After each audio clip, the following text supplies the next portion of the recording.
Hello friend, welcome to ताहा take 16 YouTube channel. हम आज इंसर्ट अपडेट डिलीट देखने वाले हैं वीबीए फॉर्म के थ्रू, एक्सेल वीबीए फॉर्म के थ्रू। जो कोई भी फॉर्म अगर हम एक्सेल में बनाते हैं, कस्टमर फॉर्म, न्यू एंट्री, ये देखिए यहाँ पे कोई भी अगर रिकॉर्ड मेंटेन करना चाहते हैं एक्सेल के थ्रू, एक्सेल डेटाबेस के थ्रू, एक्सेल स्प्रेडशीट के थ्रू, तो हम ये कर सकते हैं। एक फॉर्म बनाकर और उसमें हम शीट में डेटा को अपने मेंटेन कर सकते हैं। यहाँ पे देखिए, जैसे अब add, update, new entry, show record, delete button, exit button है, show all record, move previous, move next, और सर्च का भी ऑप्शन हम देख सकते हैं बारी बारी। सबसे पहले मैं आपको ये बताना चाहता हूँ कि ये सारा फंक्शन कैसे काम करता है। उसके बाद में हम स्टेप बाय स्टेप कोड को भी देखेंगे कि कैसे कोड लिखा है और उसके रिलेटेड बात करेंगे। सबसे पहले जो हमारा ये डैशबोर्ड है, ये एक फॉर्म है। यहाँ से एक शीट बनाया है, शीट का नया फॉर्म दे दिया है। वहाँ से एक शेप बना दिए हैं शेप इंटर करने के लिए। अगर आप इंसर्ट में जाएंगे, इंसर्ट में जाने के बाद में शेप को ड्रॉ कर लीजिए। उसके बाद में उसका एक नेम चेंज कर दीजिए। शेप ड्रॉ करने के बाद में जो भी नेम देना चाहते हैं आप, फिर उसके बाद में राइट क्लिक करके असाइन माइक्रो कर देंगे। जो हमारा मेन माइक्रो है वो असाइन हो जाएगा। फिर उसके बाद में वो बटन के थ्रू से हम काम कर सकते हैं। यहाँ पे एक डैशबोर्ड है। मैं आपको ये बता दूँ कि ये एक डमी डेटाबेस है, उसके हिसाब से हमने बनाया है। डमी डेटाबेस के हिसाब से समझो ये टी के लिए है, ग्रीन टी जो सप्लायर हैं उसके हिसाब से बनाया है, ये डमी डेटा के हिसाब से। फिनेंशियल ईयर 2020-21 है, यहाँ पे डाल दिया है। और डेट क्या डाल दिया है, ये टुडे का फॉर्मूला हमने यूज़ किया है, इज़ इक्वल टू टुडे करके डेट डाल दिया है। और उसके बाद में यहाँ पे कस्टमर आईडी, कस्टमर नेम ले लिया है, नॉर्मली डिस्ट्रिक्ट ले लिया है, स्टेट ले लिया है, मोबाइल नंबर ले लिया है, लेजर नंबर ले लिया है, और बैलेंस ले लिया है कि कितना बैलेंस हो रहा है। और ये यहाँ पे क्लिक मी करके दिया हुआ है गो टू शीट। अभी हमारे पास अगर देखेंगे तो बहुत सारा रिकॉर्ड है। समझो 400 का मैंने बनाया है, 400 का, लेकिन ये 100 का, कुछ 107 का डमी रिकॉर्ड इसमें डाला है। ये सारा डमी रिकॉर्ड है। मोबाइल नंबर भी आप देखेंगे तो 1 2 3 से चेंज होते जा रहा है। ये देखिए 51 52 53 54, तो ये डमी रिकॉर्ड है सारा। और यहाँ पे customer ID C1 C2 C3 underscore करके दिया हुआ है, ये सारे डमी नेम है। डिस्ट्रिक्ट स्टेट को भी सारा डमी डेटा के हिसाब से काम। मेन कंसेप्ट क्या है आपको समझाना कि कैसे वर्क होता है, क्या होता है। उसके बाद में हम रियल डेटा के ऊपर भी काम कर सकते हैं। अगर डमी डेटा के ऊपर काम माइक्रो वीबीए कोड चल जाता है तो हम रियल डेटा के ऊपर भी उसको अप्लाई कर सकते हैं। तो यहाँ पे देखिए अभी कस्टमर आईडी है। अभी मैं इसको अगर देखता हूँ, यहाँ पे अगर देखिए तो C11 है, कस्टमर आईडी ऑलरेडी एग्जिस्ट है। अगर यहाँ पे मैं इसको चेंज करता हूँ, C11 करता हूँ सपोज़, ये देखिए ऑलरेडी एग्जिस्ट और present, customer ID already exist, retry, यानी दूसरी आईडी डालिए। अगर मैं इसमें 400 दिया है, जो हमारा 400 डालते हैं 400, तो ये बता रहा है कि ऑलरेडी एग्जिस्ट बता रहा है। ये देखिए 400 दिया हुआ है, तो हम दूसरी आईडी डाल के देखेंगे। यानी कस्टमर आईडी का क्या मतलब है कि ये यूनिक नंबर है। जैसे आधार नंबर होता है, पैन कार्ड नंबर होता है, ड्राइविंग लाइसेंस नंबर होता है, तो वैसे कस्टमर आईडी भी एक यूनिक रहती है। तो दूसरे कस्टमर का जो आईडी है वो सेम नहीं रहेगा। तो ये बता रहेगा। अभी देखिए 401 ले लिया है इसने, क्योंकि यहाँ पे कुछ नहीं है 401। अगर हम 400 डालेंगे तो ये नहीं लेगा। ये देखिए ऑलरेडी एग्जिस्ट। मैं आपको बताता हूँ कि ये कैसे वर्क हो रहा है, क्या काम किया गया है इसके ऊपर, क्यों ऐसा बता रहा है कि ये एक डेटाबेस रिलेटेड टास्क बना दिया गया है इसको वैलिडेशन के हिसाब से। कॉलम को आप सिलेक्ट करेंगे, उसके जो कॉलम को आप के ऊपर आपको लगाना है डेटा वैलिडेशन वो कॉलम को सिलेक्ट करेंगे, उसके बाद में डेटा वैलिडेशन पे जाएंगे, डेटा वैलिडेशन को सिलेक्ट करेंगे और वहाँ पे एक फार्मूला लगा देंगे, ये formula is equal to count if.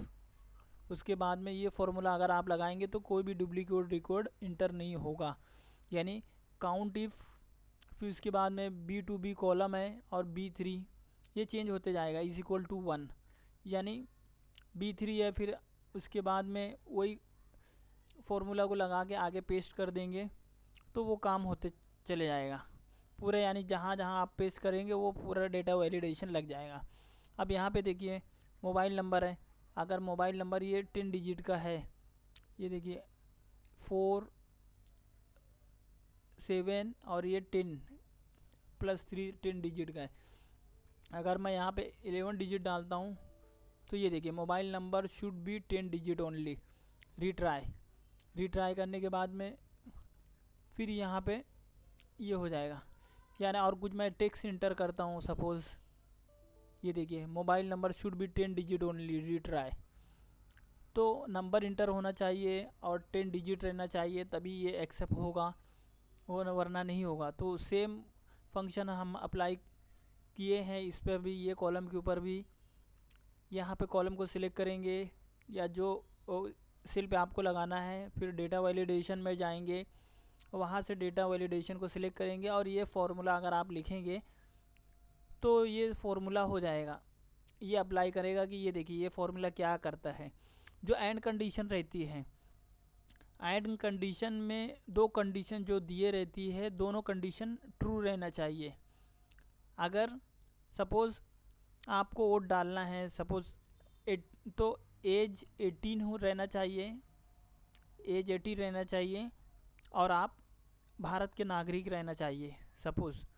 तो अगर आप भारत के नागरिक हैं और एज 18 है तो आप वोट डाल सकते हैं, तो दोनों कंडीशन सेटिस्फाई रहना चाहिए। उसी तरीके से जो एंड कंडीशन रहती है वो दोनों सेटिस्फाई रहना चाहिए। तो मैंने क्या किया है, यहाँ पे लेन फंक्शन है जो रिटर्न करता है कि कितना लेंथ है।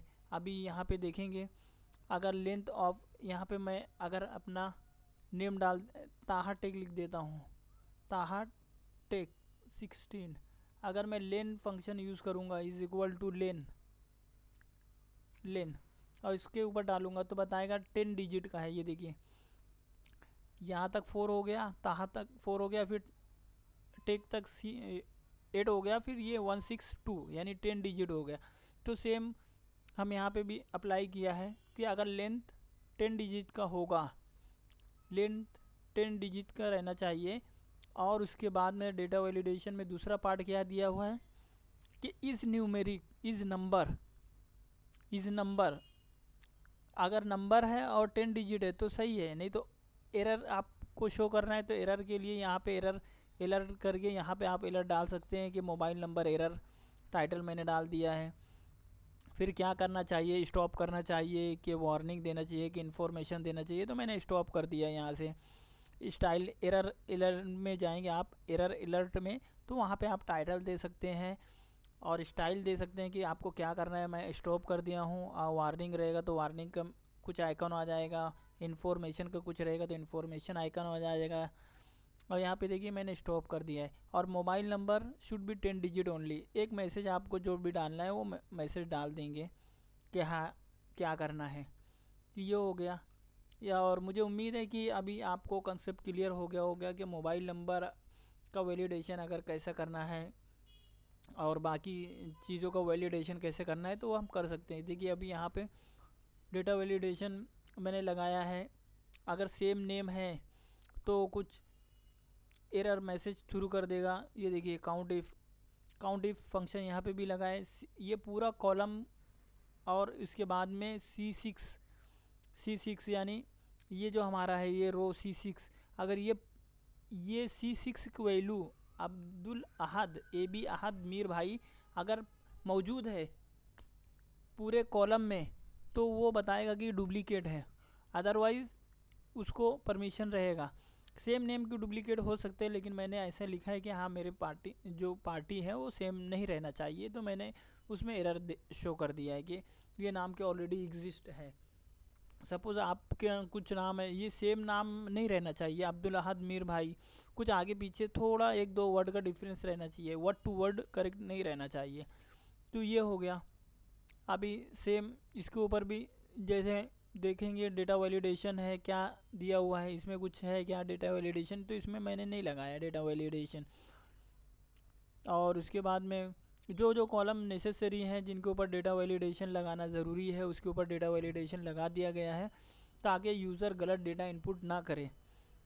यहाँ पे देखिए मोबाइल नंबर और ये कस्टमर आईडी, ये इंपॉर्टेंट चीज़ें, और नेम वगैरह भी लगा दिए हैं। नहीं भी लगाएंगे तो चल जाएगा, लेकिन मोबाइल नंबर और कस्टमर आईडी तो ये ज़रूरी है।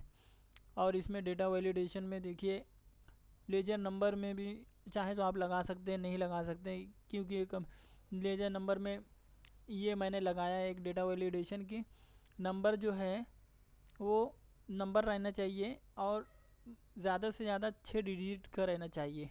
अभी ये देखिए यहाँ पे अगर मैं 00, ये 6 डिजिट से ज़्यादा हो जा रहा है, तो नहीं, इतना नहीं रहना चाहिए, सिर्फ इतना 6 डिजिट का ही परमिशन दिया हुआ है कि 6, जैसे हमारा इंडिया में पिन कोड नंबर जो रहता है वो 6 डिजिट का रहता है, 7 डिजिट का नंबर यूज़ नहीं किया जा रहा है। तो इस तरह से हम ये बोल सकते हैं कि हाँ, जो हमारा ये लेजर नंबर है वो 6 डिजिट का ही रहना चाहिए। तो इस तरह से अगर मैं इसके आगे 7 लगा देता हूँ, जैसे ये है अभी 5 डिजिट, अभी ये देखिए एक +1 करेंगे तो एक बड़ी, जैसे 99 है, अगर 99 है तो ये 2 डिजिट की सबसे बड़ा नंबर है। अगर इसमें हम +1 कर देंगे तो 3 डिजिट का सबसे छोटा नंबर बन जाएगा। ये देखिए ये 3 डिजिट का सबसे छोटा नंबर है और ये 2 डिजिट का सबसे बड़ा नंबर है, यानी 99 जो सबसे बड़े नंबर में अगर +1 कर देंगे तो सबसे छोटा नंबर बन जाएगा। ये देखिए जैसे 999, ये 3 डिजिट का सबसे बड़ा नंबर है, अगर मैं इसमें प्लस कर दूंगा तो 3 डिजिट का सबसे छोटा, 4 डिजिट का सबसे छोटा नंबर बन जाएगा। ये देखिए ये 4 डिजिट का सबसे छोटा नंबर है 1000, और 4 डिजिट का सबसे बड़ा नंबर क्या रहेगा, ये 9999 रहेगा। तो ये कंसेप्ट रहता है। अभी यहाँ पे इसको हम डिलीट कर देते हैं। अभी मैं आपको ये देखिए शीट पे लेके आता हूँ, मैं एक कस्टमर आईडी के बारे में आपको बताता हूँ कि हमने क्या किया है। यहाँ पे देखिए जो रो पे आप क्लिक करेंगे वो रो हाईलाइट हो जाएगी। ये देखिए जैसे जैसे मैं नीचे जाऊँगा ऊपर जाऊँगा वो रो हाईलाइट हो जाएगी। ये सब कुछ मैं आपको बताऊँगा कोड कैसे लिखा गया है इसके बारे में।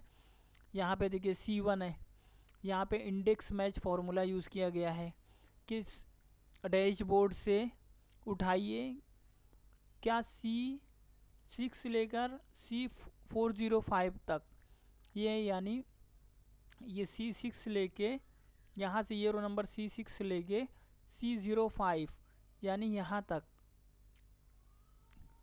ये 405 सॉरी, तो यहाँ तक उठाना है यहाँ के रेंज में। उसके बाद में मैच क्या करना है, D1 यानी ये जो कस्टमर आईडी इसको मैच करें और उसके बाद में हमें कस्टमर नेम दे दें। यानी यहाँ पे मैंने डाला है, C1 डाला है, तो C1 का क्या नेम है वो मुझे दे दें। यहाँ पे मुझे C1 का क्या नेम है और उसके स्टेट क्या है, उसका डिस्ट्रिक्ट क्या है, मोबाइल नंबर क्या है, वो मुझे सारा कुछ दे दें। अभी यहाँ पे देखिए अभी सपोज़ हमें 4 का चाहिए तो हम सिर्फ यहाँ पे चेंज करेंगे 4 का।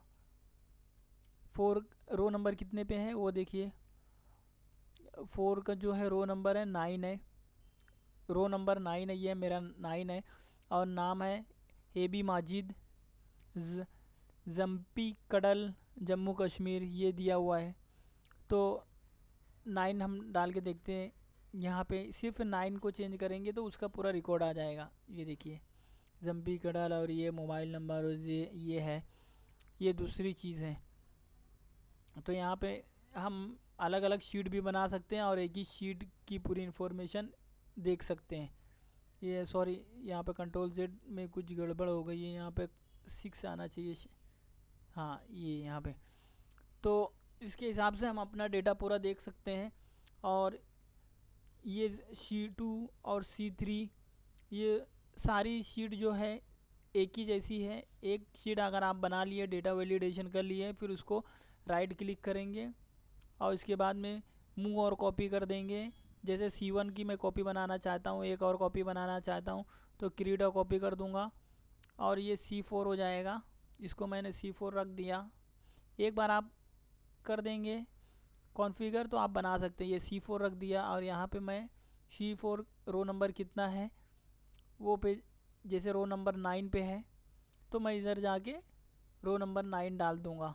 यहाँ पे जो हमारा डैशबोर्ड का जो फार्मूला है रो नंबर 9, ये जो डॉलर साइन रहती है इसका मतलब ये है कि ये फिक्स हो गया। B9 जो है ना फिक्स है और इसमें हम चेंजिंग कुछ नहीं कर सकते, यानी B9 फिक्स है। नहीं तो इसको हम कॉपी करके दूसरी जगह पेस्ट करेंगे ना तब भी B9 ही आएगा, नहीं तो सेल चेंज हो जाता है। इस तरह से हम शीट बना सकते हैं। ये वन टाइम इफ़र्ट है। हमारे जितने भी नई नई पार्टी आएंगी उसके हिसाब से हम प्रीवियस शीट को कॉपी करके नई शीट बना सकते हैं। एक तो हमारे ये हो गया।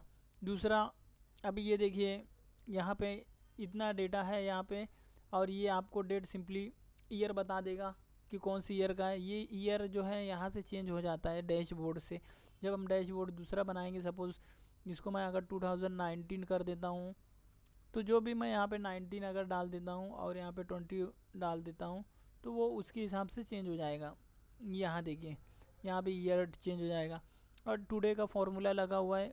ओपनिंग बैलेंस कितना था ये पार्टी का और कितना सेल हुआ ये पार्टी का, वो सब टोटल यहाँ से एंट्री करते वक्त वो मिल जाएगा। सम ऑफ पेमेंट, कितना पेमेंट किया हुआ ये पार्टी ने, बाद में कितना बचा हुआ है। तो अभी ये देखिए जैसे ओपनिंग बैलेंस इतना था 3,92,206 और ये कितना सेल किया हुआ है तो ये कितना हो जाएगा 5,98,947।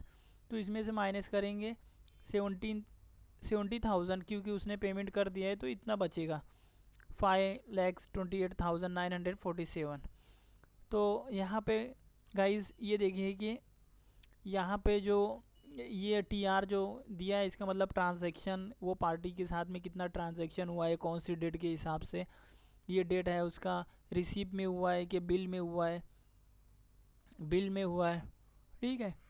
तो उसके बाद में सेल, जैसे यहाँ पे बिल हुआ है तो रेफरेंस नंबर बिल का देखिए। और ये है बिल मतलब कि हमने कुछ सेल किया है, कुछ सेल किया है और उसके बाद में हम उसको बिल दे रहे हैं। और पेमेंट का मतलब रिसीप, यानी कुछ उसने हमको कुछ पैसा दिया है पेमेंट, और वो मोड क्या है, चेक है क्या कैश है। यहाँ पे देखिए आप ड्रॉप डाउन है, कैश है कि चेक है।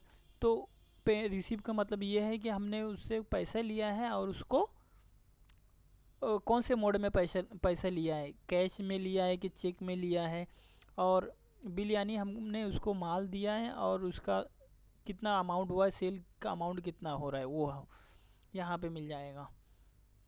तो इधर हम ऐड कर सकते हैं ट्रांजैक्शन वाइज कि कितना कितना ट्रांजैक्शन हुआ है वो पार्टी के साथ में। तो ये सारा रिकॉर्ड यहाँ पे मेंटेन कर सकते हैं एक्सेल में एक रिकॉर्ड बना के। ये देखिए यहाँ पे बहुत अच्छे फॉर्मेट में इसको मैंने किया है कि जो रो पे जाएगा वो रो हाईलाइट होते जाएगी यहाँ पे। तो इस तरीके से हम बना सकते हैं। और मैं साइड में ये भी बता दूं कि यहाँ पे एक समराइज़ मैंने बना दिया है कि ये पार्टी, ये एक पिवट टेबल मैंने बना दिया है कि ये पार्टी का कौन से महीने में पेमेंट कितना आया और सेल कितना हुआ। ये year month wise payment sales, यहाँ से हम ईयर चेंज कर सकते हैं। सपोज़ अभी 2019 और 20 है ईयर। अभी जैसे जैसे हमारे रिकॉर्ड बढ़ते जाएगा तो वो ये डेटा भी बढ़ते जाएगा। जैसे 20 है 21 हो जाएगा, 22 हो जाएगा। अगर ये कंटिन्यू रहेगा तो यहाँ पे पिवट टेबल भी रिफ़्रेश होते जाएगा। हम अपने उसके हिसाब से यहाँ से सिलेक्ट कर सकते हैं कि पिवट टेबल कैसा बनाना है। पिवट टेबल सिंपली आप डेटा को सिलेक्ट कीजिए और एक पिवट टेबल बना देंगे। जैसे मैं ये डेटा को सिलेक्ट कर लिया हूँ, मैं आपको बता रहा हूँ। जैसे ये मैंने डेटा को सिलेक्ट किया जहाँ तक मुझे चाहिए। ये डेटा को सिलेक्ट करने के बाद में सपोज जितना मुझे चाहिए 400 का, तो Alt+F आप प्रेस करेंगे शॉर्टकट, तो ये पिवट टेबल बन जाएगा। जैसे यहाँ पे पिवट टेबल, ये पिवट टेबल की दूसरी मैं वीडियो बनाऊंगा, उसमें आप देख लेना। जैसे यहाँ पे डेट डाल देंगे, डेट है, उसके बाद में पेमेंट मोड दे देंगे। जैसे यहाँ पे क्या दिया हुआ है, मंथ दिया हुआ है, और क्या दिया हुआ है, सम ऑफ सेल्स और सम ऑफ पेमेंट। तो यहाँ पे हम इसको कर सकते हैं मंथ कहाँ है, इसमें दिया हुआ है कहीं मंथ का, तो मंथ को भी दे सकते हैं यहाँ से निकाल के। एक मिनट, ये मंथ का कुछ है क्या कॉलम, ये देखिए मंथ का दिया हुआ है। और sum of sales, sum of payment, तो यहाँ पे सम ऑफ सेल्स कहाँ है, पेमेंट का यहाँ पे कर देंगे। तो ये काउंट बता रहे, देखिए आप यहाँ पे काउंट बता रहे, हमें काउंट नहीं चाहिए। तो यहाँ पे हम क्लिक करेंगे वो आइकॉन पे, ट्रायंगल पे, और यहाँ पे फील्ड सेटिंग करने के बाद में यहाँ पे से काउंट से सम कर देंगे, फिर ओके कर देंगे, तो ये सम ऑफ सेल्स हो जाएगा। और इसी तरह से अगर पेमेंट करना है तो पेमेंट को भी यहाँ पे डाल देंगे। ये पेमेंट का भी काउंट बता रहा है, यहाँ पे हम क्लिक करेंगे और इसके बाद में फील्ड सेटिंग में जाने के बाद में इसको चेंज कर देंगे, सम कर देंगे, तो ये सम आ जाएगा। अभी अगर हमारे को ये चाहिए, मंथ चाहिए, इसमें एक्चुअली मंथ इसमें दिया हुआ है, तो हमें मंथ जो है ना रो में डालना पड़ेगा। ये मंथ जो है रो में डालना पड़ेगा। और ईयर जो है, ईयर कहाँ दिया हुआ है, ऊपर है कि नीचे, हाँ ये ईयर है, तो ईयर हम फिल्टर में डाल देंगे, तो हमारा ये हो जाएगा डेटा। तो यहाँ से हम देख सकते हैं कि जनवरी है, फरवरी है, मार्च, अप्रैल है, यहाँ से सारा। अभी मेरे पास ज़्यादा रिकॉर्ड नहीं है, इसलिए ये एक बता रहा है, नहीं तो ये रिकॉर्ड बढ़ते जाएगा। तो यहाँ से आप राइट क्लिक करके पिवट टेबल ऑप्शन में जाके, अगर आपको ये प्रीवियस फॉर्मेट में देखना है जो हमने पिवट टेबल बनाया है, तो क्लासिक करके डिस्प्ले में जाके क्लासिक करने पे ओके कर दीजिए, तो आपको अच्छे फॉर्मेट में दिखेगा जैसे इसमें दिखा हुआ है। तो इस तरह से हमने ये पिवट भी बनाया है, आसान है। अगर एक पिवट टेबल आपने बना लिए है तो बहुत इजी हो जाएगा। वो अच्छे से एक पिवट टेबल की फॉर्मेटिंग करने के बाद में आप सिंपली वो पिवट टेबल को पूरा कॉपी करेंगे और Ctrl+C करने के बाद में दूसरी जगह जाएंगे और उसको Ctrl+V कर देंगे, बस इतना ही कर देंगे। और उसमें अपनी फील्ड वगैरह जो है वो चेंज कर देंगे। जैसे ये Ctrl+C है, मैं यहाँ पे जाऊँगा और Ctrl+V कर दूँगा, तो ये सीट में पेस्ट हो जाएगा। अभी क्यों नहीं हो रहा है ये Ctrl+C Ctrl+V क्यों नहीं हो रहा है, क्या इश्यू हो रहा है। जैसे ये यहाँ से मैंने इसको कॉपी किया। नॉर्मली क्या होता है कि जो कॉपी का ऑप्शन इसमें दे रहे हैं, अभी पेस्ट का ऑप्शन इसमें क्यों नहीं दे रहा है, वो मैं देख रहा हूँ कि पेस्ट का ऑप्शन क्यों, पेस्ट ऑप्शन डिसेबल दिया हुआ है। तो नहीं तो नॉर्मली आप एक पिवट टेबल बना लेंगे, उसके बाद में उसको दूसरी जगह पेस्ट करना चाहेंगे। अगर मैं Ctrl+N करता हूँ नई शीट के लिए, ये देखिए यहाँ पे नई शीट में पेस्ट हो गया। वो शीट में कुछ इश्यू दे रहा है कि मैंने कुछ वैलिडेशन किया हुआ है, इसके हिसाब से लग रहा है। तो ये नई शीट में पेस्ट हो गया। ये देखिए अभी ये नई शीट है। अगर यहाँ से मैंने पिवट टेबल बनाया है, इसको मैंने कॉपी किया पूरा, और यहाँ पे नई कहीं मुझे दूसरा करना है, तो यहाँ पे पिवट टेबल पेस्ट कर दिया, Alt+C करेंगे तो ये पूरा ऑटो फिट हो जाएगा। और यहाँ से हम अपने हिसाब से उसका डेटा चेंज कर सकते हैं। ओके फ्रेंड, तो यहाँ तक आपको समझ में आया। ये मेरी दूसरी फाइल मैंने ओपन किया, उसके हिसाब से मैं इसको डोंट सेव कर देता हूँ।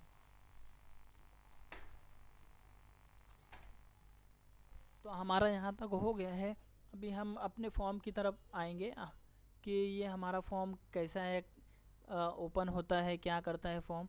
तो यहाँ से आप देखिए, आप Alt+F11 प्रेस करेंगे जब, तो ये विंडो ओपन हो जाएगी। इसको VBA कोड एडिटर बोलते हैं, यानी बैकएंड में जहाँ पे भी आप कोड लिखेंगे वो कोड रहेगा।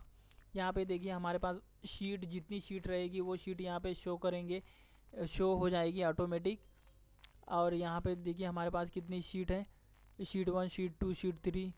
ये देखिए ये शीट 1, शीट 2, शीट 3 जो दिया हुआ है, ये इतनी शीट तो हमारे पास नहीं है, बाकी शीट कहाँ है। तो ये देखिए यहाँ पे कुछ शीट जो हाइड रहेगी ना, वो शीट का भी नेम दे देगा। तो जो जो नेम है वो नेम ऐसे ही रहेगा। आप शीट, ये देखिए जो पहला जो शीट का नेम दिए रहता है, यहाँ पे देखिए शीट 1, तो एक्सेल क्या समझता है कि शीट 1 है, लेकिन आपने उसका नाम जो है दिया है ना, ये अपना नाम है, ये सिस्टम का नेम है और ये अपना नेम है, समझ जाइए, ऐसा आप समझिए। ये शीट 5 एक्सेल समझ रहा है, एक्सेल ने जो शीट क्रिएट किया था 4 के बाद में, तो वो उस शीट 5 थी और उसका हमने नाम जो दिया है वो C1 दिया है। फिर एक्सेल ने उसके बाद हमने एक शीट और क्रिएट किया है, तो उस एक्सेल ने उसका नाम शीट 6 दिया है और हमने उसका नाम जो दिया है C2 दिया है। अब यहाँ पे देखिए ये फॉर्म है, यहाँ पे आप जब भी राइट क्लिक करेंगे इंसर्ट पे जाएंगे तो यहाँ से हम यूज़र फॉर्म को ऐड कर सकते हैं, मॉड्यूल को ऐड कर सकते हैं और क्लास मॉड्यूल को ऐड कर सकते हैं। तो हमने यहाँ पे क्या किया है, यूज़र फॉर्म को ऐड किया है और नीचे आप देखेंगे तो हमने मॉड्यूल को ऐड किया है, यहाँ पे मॉड्यूल को ऐड किया है, मॉड्यूल को ऐड किया है। तो हम यहाँ पे अगर डबल क्लिक करेंगे, जैसे मैं यहाँ पे आपको एक फॉर्म ऐड करके दिखाता हूँ, जैसे इंसर्ट करेंगे, यूज़र फॉर्म करेंगे, तो यूज़र फॉर्म ये हो जाएगा, ये हमारा टूल बॉक्स है। ये टूल बॉक्स कभी आपको नज़र नहीं आएगा तो आप कहाँ पे घबराइए नहीं, ये समझो टूल बॉक्स आपको नहीं दिख रहा है तो व्यू में जाएंगे और यहाँ पे टूल बॉक्स पे क्लिक करेंगे तो टूल बॉक्स वापस से आपको नज़र आने लगेगा। व्यू में जाएंगे और टूल बॉक्स पे क्लिक करेंगे तो आपको टूल बॉक्स नज़र आ जाएगा। अभी ये प्रोजेक्ट जो एक्सप्लोरर है ये भी आपको नज़र नहीं आएगा, कभी ऐसा नज़र आएगा तो आप व्यू पे जाएंगे और प्रोजेक्ट एक्सप्लोरर या कंट्रोल R प्रेस करेंगे तो आपको नज़र आ जाएगा। अभी व्यू पे गए और आपको ये चाहिए, जैसे प्रॉपर्टीज़ विंडो चाहिए, प्रोजेक्ट एक्सप्लोरर चाहिए और इसके बाद में दूसरी भी चाहिए, लोकल विंडो, वॉच विंडो, ये सारी विंडो अगर आपको चाहिए तो आपको व्यू से मिल जाएगी। तो अभी आपको टूल बॉक्स चाहिए, टूल बॉक्स अगर आपको चाहिए तो व्यू पे जाएंगे, टूल बॉक्स पे क्लिक करेंगे, टूल बॉक्स ओपन हो जाएगा। तो यहाँ से मैंने एक फॉर्म बनाया है, वो फॉर्म है यहाँ पे देखिए कस्टमर डेटा, यहाँ पे एक फॉर्म लिया हुआ है, ये दूसरा फॉर्म था, इसके बारे में डिटेल में बनाएंगे बाद में। और इसके बाद में ये फॉर्म है, और इसके बाद में यहाँ पे देखिए कस्टमर आईडी और ये ड्रॉप डाउन है। ड्रॉप डाउन कैसे लेंगे वो मैं आपको बता देता हूँ। ये सिंपल, इसमें जितना कमांड यूज़ हुआ है मैं आपको ये बता देता हूँ कि ये लेबल है, ये सारा यहाँ पे जो है लेबल, यानी हमने कुछ लिखा हुआ है उस पर। ये कम्बो बॉक्स है और ये टेक्स्ट बॉक्स है, ये कमांड बटन है और ये ग्रुप बॉक्स है और ये भी ग्रुप बॉक्स है और बाद में ये सारे कमांड बटन है, ये सारे टेक्स्ट बॉक्स हैं, ये कम्बो बॉक्स हैं, ये टेक्स्ट बॉक्स हैं। और टेक्स्ट बॉक्स में भी जिस फील्ड में हम एंट्री करते हैं उसको वैसे ही रखते हैं नॉर्मल, और जिस फील्ड में हमको एंट्री नहीं चाहिए उसको हम रीड ओनली कर देते हैं, यानी उसमें आप कुछ टाइप नहीं कर सकते। तो सिंपल आपको यूज़र फॉर्म जैसे 1 है, आपको एक लेबल लेना है तो लेबल, यहाँ से लेबल पे क्लिक करेंगे, यहाँ पे जाके छोड़ देंगे। फिर इसकी प्रॉपर्टी चाहिए आपको तो व्यू से जाएंगे और प्रॉपर्टीज़ विंडो को ओपन कर देंगे या F4 प्रेस कर देंगे आप, तो प्रॉपर्टीज़ विंडो आ जाएगी। अभी यहाँ देखिए दो चीज़ इम्पोर्टेंट रहता है, एक तो इसका कैप्शन और इम्पोर्टेंट रहता है। ये देखिए ये जो नेम है ना, हम जो कोडिंग में यूज़ करते हैं वो नेम को यूज़ करते हैं, तो हम इसका कुछ भी नाम दे सकते हैं, जैसे लेबल 1 को LBL कर देते हैं, यानी ये प्रीफिक्स हैं, आप देखेंगे तो प्रीफिक्स वगैरह कैसे देते हैं, जैसे टेक्स्ट बॉक्स के लिए TXT, कम्बो बॉक्स के लिए CMB, कमांड बटन के लिए CMD यूज़ करते हैं, उसी तरह लेबल के लिए LBL यूज़ करते हैं। अगर आप कुछ भी दे देंगे अपने हिसाब से तब भी चलेगा, ऐसा कुछ इश्यू नहीं है कि आप यही फॉलो करें, ये प्रोग्रामिंग कंसेप्ट रहती है, अगर आप ये फॉलो करेंगे तो अच्छी बात है। तो यहाँ से हम LBL दे देंगे, जैसे LBL नेम दे देंगे। तो जब भी हम इसको यूज़ करेंगे ना कि हमारे यहाँ पे LBL नेम में कुछ चेंज होना चाहिए तो हम ऐसे यूज़ करेंगे कि LBL नेम डॉट कैप्शन। यहाँ पे देखिए कैप्शन है, कैप्शन यानी जो नज़र आएगा हमें, तो मैं यहाँ पे लिखता हूँ this is my first label, तो यहाँ पे देखिए आप, this is my first label. फिर ये फ़ॉन्ट वगैरह बोल्ड कर सकते हैं आप, फ़ॉन्ट है बोल्ड कर सकते हैं यहाँ पे क्लिक करके। ये सारा कुछ इसमें प्रॉपर्टीज़ में दिया हुआ है, आप देख सकते हैं। ये फ़ॉन्ट बोल्ड कर सकते हैं, यहाँ पे साइज़ वगैरह बड़ी बड़ी कर सकते हैं। तो ये सिंपल एक लेबल हो जाएगा।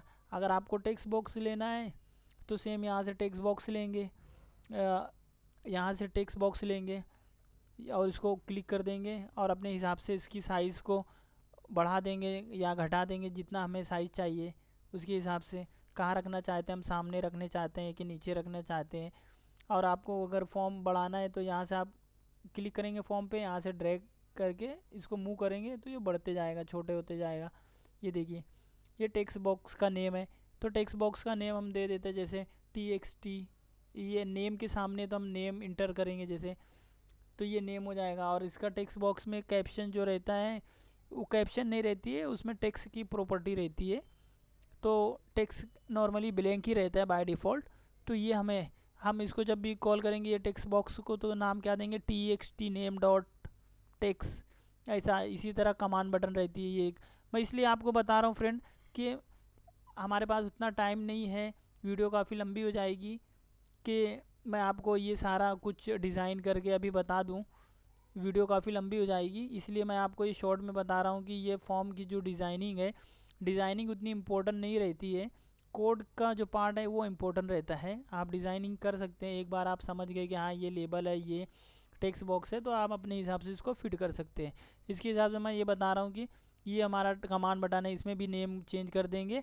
और इसमें कैप्शन की प्रॉपर्टी रहती है, ये देखिए कैप्शन है जो कमांड बटन, जैसे माय क्लिक मी लिख देता हूँ, अगर क्लिक मी, तो जो भी लिखेंगे हम आ जाएगा। फ़ॉन्ट वगैरह चेंज कर सकते हैं, कलर चेंज कर सकते हैं, बैकग्राउंड कलर चेंज कर सकते हैं, टेक्स्ट का कलर चेंज कर सकते हैं। आप बहुत सारी प्रॉपर्टी आप अगर देखेंगे 1 बाय 1 तो आपको मालूम पड़ेगा।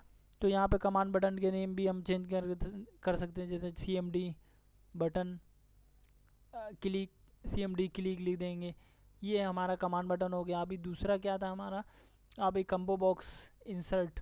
ये देखिए अभी मेरे पास टूल बॉक्स नहीं है, तो मैं व्यू पे जाके अपना टूल बॉक्स अभी डिसेबल क्यों बता रहा है, ये देखिए डिसेबल क्यों बता रहा है, मैं आपको बता देता हूँ कि पहले फॉर्म पे क्लिक करेंगे फिर इनेबल होगा। अगर ये कभी कट है, आप कहीं दूसरी जगह है तो व्यू नहीं होगा कभी कभी। ये देखिए टूल बॉक्स डिसेबल है, आप बोलेंगे मेरे में तो टूल बॉक्स डिसेबल है, मैं क्या करूँ। तो आपने कहीं और क्लिक किया हुआ है। पहले ये मेक श्योर कि you click on form, first you click on form, then you will find tool box in view window. तो यहाँ पे आप क्लिक करेंगे, आप जब भी आपको टूल बॉक्स नज़र आ जाएगा, टूल बॉक्स पे आप क्लिक कर लेंगे। उसके बाद में हमने कमांड बटन का देख लिया। अब यहाँ पे ड्रॉप डाउन जो दिया हुआ है, ड्रॉप डाउन का भी देख लेंगे एक बार कि क्या रहता है ड्रॉप डाउन। तो यहाँ पे आपको कहीं ड्रॉप डाउन दिख रहा है, मुझे तो नहीं दिख रहा है। ये कम्बो बॉक्स, हाँ एक्चुअली इसको कम्बो बॉक्स बोलते हैं, ड्रॉप डाउन नहीं बोलते। और बहुत सारे में .NET वगैरह में ड्रॉप डाउन बोलते हैं, इसमें कम्बो बॉक्स बोलते हैं। तो यहाँ पे ड्रॉप डाउन ले लिए, ये देखिए कम्बो बॉक्स इसका नाम है। हम यहाँ से नाम चेंज कर देंगे और बाय डिफ़ॉल्ट कुछ भी ऐड करना है तो वो प्रॉपर्टी में ऐड कर देंगे। इसकी लिस्ट की प्रॉपर्टी में जो रहती है ना, तो लिस्ट की प्रॉपर्टी में इसको ऐड कर देंगे जो भी दिया हुआ है। तो फ्रेंड यहाँ तक आपको ये जो मेरा फॉर्म है, ये न्यू कस्टमर डेटा, इसमें इतना ही यूज़ हुआ है। मैं एक चीज़ और छूट रही है, वो भी मैं आपको बता देता हूँ कि जो ये ग्रुप बॉक्स ये जो दिया हुआ है, फ्रेम है इसका नाम, मैंने इसको कुछ ग्रुप बॉक्स बताया था। ये फ्रेम हमको एक सेट को जाहिर करने के लिए यूज़ किया जाता है। सपोज़ हम ये चाहते हैं कि हमारा एक ग्रुप बन जाए, तो जैसे ये मेरा एक कस्टमर का एक ग्रुप बन जाए, उसके बाद में कस्टमर ट्रांजैक्शन का एक ग्रुप बन जाए कि देखने में अच्छा दिखे, तो इसलिए हम इसको यूज़ करते हैं कि फ्रेम को हम यूज़ कर लें। और यहाँ पे हम इसका नेम चेंज कर सकते हैं। F4 अगर आप प्रेस करेंगे शॉर्टकट की, तो आपका इसकी प्रॉपर्टीज जाहिर हो जाएगी। यहाँ से हम कैप्शन वगैरह भी चेंज कर सकते हैं। ये देखिए जैसे माय फ्रेम करके जो भी आप चेंज करेंगे वहाँ पे आ जाएगा। तो ये हमारा फॉर्म था, डिज़ाइनिंग फॉर्म था। तो यहाँ से हम ये उसको क्लोज़ करते हैं और अपने मेन फॉर्म पे आते हैं। तो यहाँ से आपको डिलीट करना है तो रिमूव यूज़र फॉर्म ऑन कर देंगे। और आप इसका बैकअप लेना चाहते हैं क्या, कुछ नहीं तो नहीं कर देंगे। और ये मैं वापस से ये फ़ाइल को एक बार सेव कर देता हूँ। ये सेव हो गई फ़ाइल। अब इसके बाद में हम इधर कोड लिखे हुए हैं, जब आप इसको रन करेंगे तो ये रन हो जाएगा। जैसे ऐड बटन के ऊपर मैं आपको बता देता हूँ, कुछ कोडिंग वगैरह बता देता हूँ कि कैसे, या तो पहले हम एक बार इसको रन कर लेते हैं तो ये बेटर रहेगा।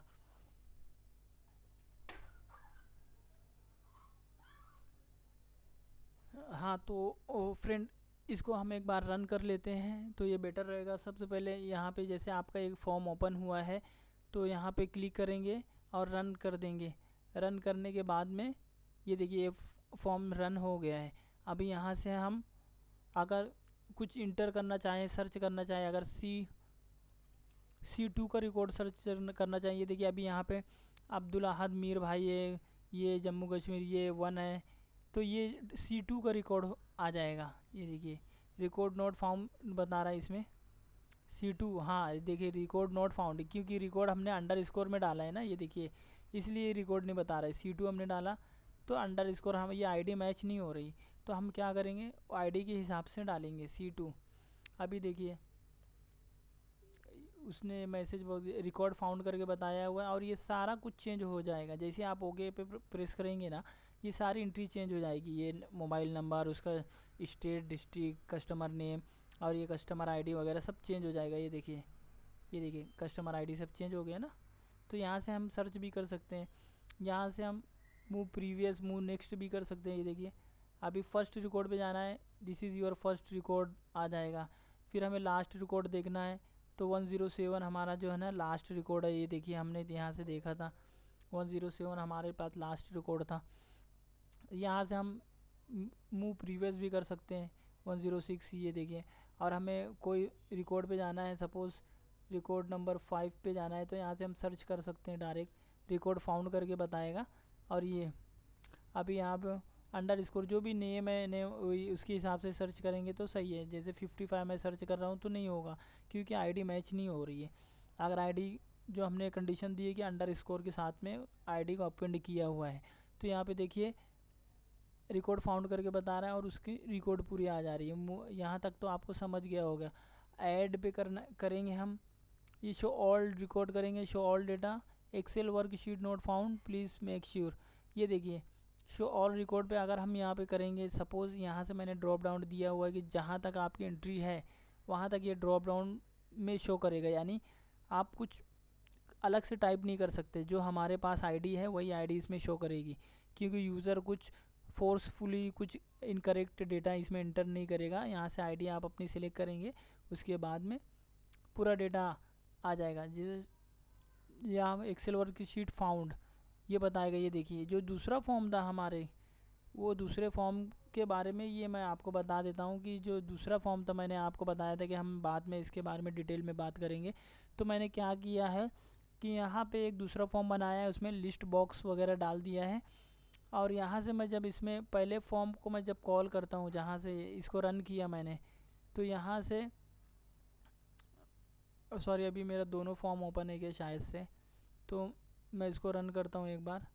ये मेरा मेन फॉर्म रन हो गया। अगर मैं यहाँ पे C1 कस्टमर जो है इसका ऑल रिकॉर्ड देखना चाहता हूँ, ऑल रिकॉर्ड देखना चाहता हूँ, यानी जो शीट में है, तो मुझे शीट में जाना ना पड़े और मैं यहीं से उसको देख लूँ, तो एक्सेल वर्क शीट फाउंड, यानी जितनी शीट हम क्रिएट किए रहेंगे वो शीट बताएगा। अगर मैं यहाँ पे ये देखिए, तो उसका एक्सेल वर्क शीट की जो भी इंफॉर्मेशन है वो हमें यहीं पे नज़र आ जाएगी, हमें वहाँ जाने की ज़रूरत नहीं है एक्सेल वर्क शीट में। तो ये बेनिफिट होता है कि हम उसको अपना फॉर्म क्लोज़ ना करें और यहीं से ही अपना देख लें उसका सारा रिकॉर्ड। ये देखिए ये ट्रांजैक्शन 1, ये बिल डेट 5000 50,000 दिया हुआ है, 50,000। ट्रांजैक्शन 3 में 50,000 दिया हुआ है। हम इसको कुछ चेंज करके देखते हैं एक बार कुछ चेंज। ट्रांजैक्शन 3 में 50,000 दिया हुआ है।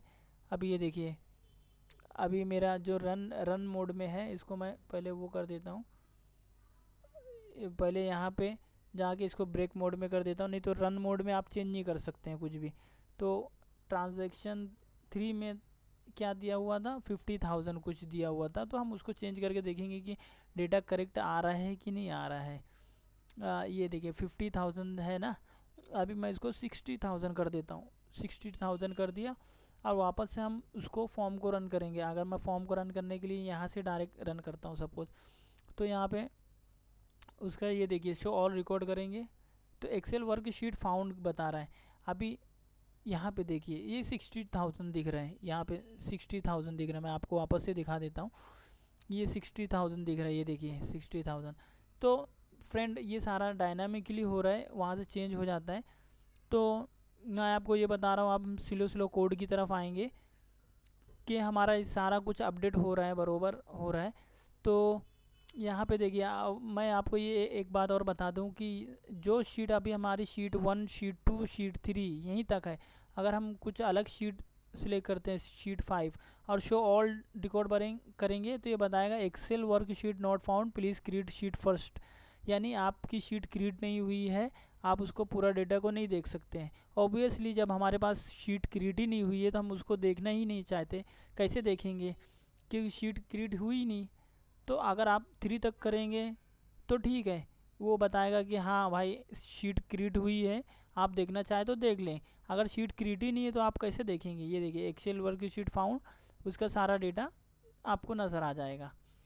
तो हम अब कोड की तरफ आएंगे कि क्या करता है हमारा कोड जो है। मैं फिर से ऑल्ट F11 प्रेस करूँगा और यहाँ पे फॉर्म की तरफ आ जाऊँगा फ्रेंड। तो मैं आपको फर्स्ट मैं सर्च बटन का 1 बाय 1 सर्च बटन की तरफ में जाऊंगा और बताऊंगा कि क्या करते हैं। जैसे सर्च बटन है, तो सर्च बटन में मैंने क्या किया है, कुछ वेरिएबल डिफाइन कर दिया है। एक ये मैंने ये ले लिया है कि ये जो सर्च है वो जो टेक्स्ट बॉक्स का है उसको एक आईडी में डाल दीजिए और उसको अपर केस कर दीजिए, क्योंकि यूज़र लोअर केस वगैरह में भी डाल सकता है, लोअर केस अपर केस में भी डाल सकता है। तो मैंने 6 रो नंबर 6 से लास्ट रो तक मैंने इसको घुमा दिया है।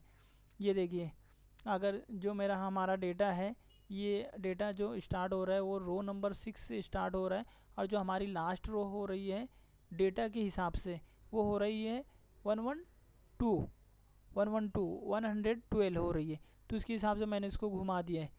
और सीरियल नंबर, नेम वगैरह जो भी हमारा मोबाइल आईडी उसके वेरिएबल क्रिएट कर लिया है। और फिर हमने बताया कि अगर सीरियल नंबर जो है, सीरियल नंबर और नेम से भी सर्च हो रहा है और मोबाइल से भी सर्च हो रहा है। तो जैसे हमने आईडी से सर्च किया ना, तो नेम से भी सर्च होता है। मैं आपको बता देता हूँ, जैसे नेम से भी हो जाएगा। जैसे हमने आईडी से सर्च किया है तो नेम से भी होना चाहिए इसको, इसलिए अभी कहाँ पे है, पहले हम एक नेम दे देंगे। जैसे ये आईडी है ना, ये मोबाइल नंबर दे देंगे। सपोज़ मोबाइल नंबर से सर्च हो रहे क्या, अगर 2 पे करके देख लेते एक बार, रिकॉर्ड फाउंड करके बताया। अभी देखिए आईडी जो यहाँ पे दिया 1 है और ये नेम है मीर भाई कुलजीगम और ये 1 है मोबाइल नंबर। अभी रिकॉर्ड फाउंड बताया है। ये देखिए ये तो मैंने इससे भी किया है कि मोबाइल नंबर से भी सर्च कर सकते हैं और नेम से भी सर्च कर सकते हैं। नेम में अभी पूरा नेम अभी करेक्ट डालेंगे तो नेम से भी सर्च हो जाएगा फ्रेंड। तो यहाँ पे हमने ये देख लिया है। अभी सर्च बटन का देखते हैं कोड, ये जो है। फिर अगर सर्च मैच हो जाता है तो ये जो कम्बो बॉक्स में उसकी वैल्यू जो है वो कहाँ से आना चाहिए, डैशबोर्ड के सेल जो है कस्टमर सीरियल नंबर से उसकी वैल्यू आ जाना चाहिए। यानी वो क्या करेगा कि यहाँ से जो मैच हो रहा है उसकी वैल्यू जो है हमारे फॉर्म में शो कर देगी। सपोज़ ये हमारा अगर सपोज़ C5 है, C5 की वैल्यू ये नेम है, तो ये देखेगा कि ये रो नंबर जो है C5 है तो इसका नेम की वैल्यू ना उसमें डाल देगा, और मोबाइल नंबर, डिस्ट्रिक्ट वगैरह की सब वैल्यू इसमें डाल देगा। वही इसमें दिया है, ये देखिए मोबाइल नंबर, लेजर बैलेंस वगैरह सब इसमें डाल देगा। ये तो हमारा हो गया सर्च बटन का। अभी हम क्लियर बटन सिंपल ही रहेगी, क्लियर के लिए जितना भी डेटा हमारे पास है सब क्लियर कर देंगे। ये देखिए ब्लैंक कर देंगे। उसके बाद में दूसरा जो है ये मूव फर्स्ट मूव लास्ट में देखिए ये फर्स्ट रिकॉर्ड की हमारी कोडिंग है। तो हम क्या करेंगे, सबसे पहले ना लास्ट रो देख लेंगे कि कितना हमारे पास लास्ट रो है। तो लास्ट रो अगर लेस देन 6 के रहेगा तो बताएंगे कि ओबियसली हमारा जो रिकॉर्ड स्टार्ट हो रहा है वो 6 से हो रहा है। अगर 6 से कम है इसका मतलब ये हेडर है, और हेडर है तो कुछ भी नहीं रहेगा, ठीक है। तो लास्ट रो हमने इसको शो कर दिया है कि हमारा जो लास्ट रिकॉर्ड है वहाँ पे रिकॉर्ड नहीं है, और नहीं तो हमको अगर नहीं है तो हम उसको फर्स्ट रिकॉर्ड पे शो कर देंगे फ्रेंड। यहाँ पे देखिए फर्स्ट रिकॉर्ड जो है ना, अभी फर्स्ट रिकॉर्ड पे हम जाएंगे तो यहाँ पे देखिए ये फर्स्ट रिकॉर्ड का डेटा है। ऑब्वियसली जो फर्स्ट रिकॉर्ड रहेगा वही हमारा सबसे पहला रिकॉर्ड भी रहेगा। मूव प्रीवियस में अगर हम 7 पे हैं और 1 पे जाना चाहते हैं तो फर्स्ट रिकॉर्ड भी क्लिक करेंगे, तो फर्स्ट रिकॉर्ड पे उससे एक कम कम आते जाएंगे, तो जो हमारा बचेगा रो नंबर 6 का वही फर्स्ट रिकॉर्ड हो जाएगी। तो लास्ट रो इसमें भी दिया हुआ है, और यही कंडीशन दिया हुआ है कि फर्स्ट रिकॉर्ड को आप शो कीजिए, और आईडी उसमें आईडी की वैल्यू ले लीजिए कंपो बॉक्स से। और इफ़ कंडीशन है, इफ़ कंडीशन तो आपको मालूम ही होगी, जो थोड़ा बहुत प्रोग्रामिंग करते हैं इफ़ कंडीशन सेटिस्फाई, तो उसका बीच का कोड जो है एग्जीक्यूट होगा, नहीं तो नहीं होगा। और एग्जिट सब का मतलब ये होगा कि यहाँ से आगे कोड नहीं चलेगा, यहीं से जो मेरा सब है, ये जो फंक्शन है, ये जो प्रोसीजर है, बटन मूव नेक्स्ट प्रीवियस, यहीं से एग्जिट सब जैसे एग्जीक्यूट होगा, ये जो प्रोसीजर है वो ख़त्म हो जाएगा, तो फिर दूसरा स्टार्ट हो जाएगा। अभी यहाँ पे हम देखते हैं मूव फर्स्ट का भी देख लिया है, मूव नेक्स्ट का भी सेम प्रोसीजर मूव फर्स्ट के जैसे रहेगा, सिर्फ इसमें हम प्लस करते जाएंगे, उसमें माइनस कर रहे थे। और यहाँ पे देखिए आईडी वगैरह में जो है उसकी वैल्यू डैशबोर्ड से जो शीट है उसकी वैल्यू सेम प्रीवियस के जैसे हम उसमें स्टोर करते जाएंगे, और उसको एक बढ़ाते जाएंगे, जो हमारा सीरियल नंबर है जो भी उसको एक बढ़ाते जाएंगे मूव नेक्स्ट करने के लिए। जैसे हमारा रो नंबर 6 है तो 7 कर देंगे, फिर 8 कर देंगे, फिर 9 कर देंगे, ये दिया हुआ है। और उसके बाद में लास्ट रिकॉर्ड का हम कोड देख लेते हैं। लास्ट रिकॉर्ड का कोड कहाँ पे है, यहाँ पे डबल क्लिक करेंगे और लास्ट रिकॉर्ड का कोड जो देखेंगे, तो हमने क्या किया है कि 2 वेरिएबल डिक्लेयर कर दिए है, वर्क शीट का और लास्ट रो का। लास्ट रो हमको यहाँ से मिल जाएगा जो हमारी डैशबोर्ड है, और अगर लेस देन 6 है तो ऑब्वियसली वहाँ पे रिकॉर्ड नहीं रहेगा, और नहीं तो सो लास्ट रिकॉर्ड करेंगे। सो लास्ट रिकॉर्ड जो फंक्शन है वो देखिए यहाँ पे मैं कंट्रोल F करके यहाँ पे इसको फाइंड करता हूँ, तो सो लास्ट रिकॉर्ड का जो फंक्शन है यहाँ पे देखिए, तो ये क्या करेगा कि जो वर्क शीट है उसका काउंट देख लेगा कि वर्क शीट का कितना काउंट है, और उसके हिसाब से जो है ना वो लास्ट रो पे आई में अगर सपोज 75 आ रहा है, तो मैं 75 रो का दूसरा कॉलम इसकी वैल्यू जो है ना इसमें डालना चाहता हूँ, और ये 75 रो नंबर का और तीसरा कॉलम सपोज़ यहाँ पे मैं आपको ये बता देता हूँ, जैसे आई जैसे 10 हो गया, तो ये 10 रो का ये दूसरा कॉलम यानी नेम की एंट्री डालना चाहता हूँ, और ये सॉरी ये 15 रो है, 15 रो नंबर का दूसरा कॉलम यानी नेम है, 15 रो का तीसरा कॉलम यानी ये डिस्ट्रिक्ट है, 15 रो का चौथा कॉलम यानी ये स्टेट है, फिर मोबाइल है। तो उसी तरीके से हमने ये सारी शीट का डेटा इसमें डाल दिया है, अपने जो हमारा ये दिया हुआ है यूज़र फॉर्म का जो दिया हुआ, जो हमने नेम उसमें डाला था वो नेम के हिसाब से इसमें डाल दिया है। तो फ्रेंड यहाँ तक उम्मीद है कि समझ में आया होगा आपको। कोडिंग कंसेप्ट जो है एक बार आप समझ जाएंगे तो इजी रहेगा, आप नेट वगैरह पे भी सर्च करेंगे तो आपको बहुत सारे कोडिंग कंसेप्ट मिल जाएंगे, कोड वगैरह मिल जाएंगे, लेकिन समझना इम्पोर्टेंट रहता है कि किस तरीके से काम हो रहा है, क्या काम हो रहा है और कैसे हो रहा है।